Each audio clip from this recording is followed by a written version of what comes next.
சிலரை நாம கடந்து போயிடுவோமே, எதுக்கு அவங்களுடைய கருத்தெல்லாம் எடுத்துட்டு? ரஃபேல் விமானத்தை போல நம்முடைய இலக்கை நோக்கி சீறி பாய்ந்து கொண்டிருக்கும் போது ஒரு கைத்துப்பாக்கியின் குண்டு போட்டு நாம் ஏன் மீழ்ந்து விட வேண்டும்? நாம எந்த ஒரு செயலை செஞ்சாலும் இதை செய்யாது, அது நடக்காது, இது ஆகாது என்ற எதிர்மறை சிந்தனையோடு நம்மோடு பேசக்கூடியவர்கள். இப்பேற்பட்ட நபர்கள் எப்படி உருவாகிறார்கள் என்றால், தன்னுடைய கடந்த கால வாழ்க்கையில் ஏதோ ஒரு வகையில் காயப்பட்டிருக்கலாம். அந்த காயம் எதிர்காலத்தின் மீது ஒரு நம்பிக்கை இல்லாத ஒரு மனநிலையை உருவாக்கி இருக்கலாம். இந்த நம்பிக்கை இல்லாத மனநிலையை தன்னை சுற்றி இருப்பவர்கள் மீது திணிக்க பார்ப்பார்கள். அது ஒரு வகையில் அவர்களுக்கு ஆறுதல் தரலாம். ஆனால் அது ஒரு தற்காலிகமானதுதான். இத்தகைய நபர்களை நம்மால் மாற்ற முடியுமா என்று கேட்டால் முடியும்.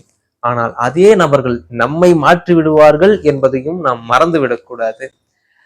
அந்த நபர்களோடு நாம் மோதுவதை நிறுத்திவிட்டு அவர்களுடைய எதிர்மறை சிந்தனைகளோடும் கருத்துக்களோடும் மோதி பார்ப்போம். அப்படி செய்யும் போது ஒருவித மாற்றம் உண்டாகலாம். உண்டாகாவினில் இன்ஸ்டாகிராம் ரீல்ஸை தள்ளுவதை போல் அவர்களுடைய கருத்துக்களை கடந்து தள்ளிவிட்டு சென்று விடுங்கள். ஏனென்றால் நம்முடைய இலக்கை நோக்கி ரஃபேல் விமானத்தை போல பயணித்துக் கொண்டிருக்கும் போது ஒரு கைத்துப்பாக்கியின் குண்டுபட்டு நாம் வீழ்ந்து விடக்கூடாது என்பதை மறந்து விடாதீர்கள். நன்றி.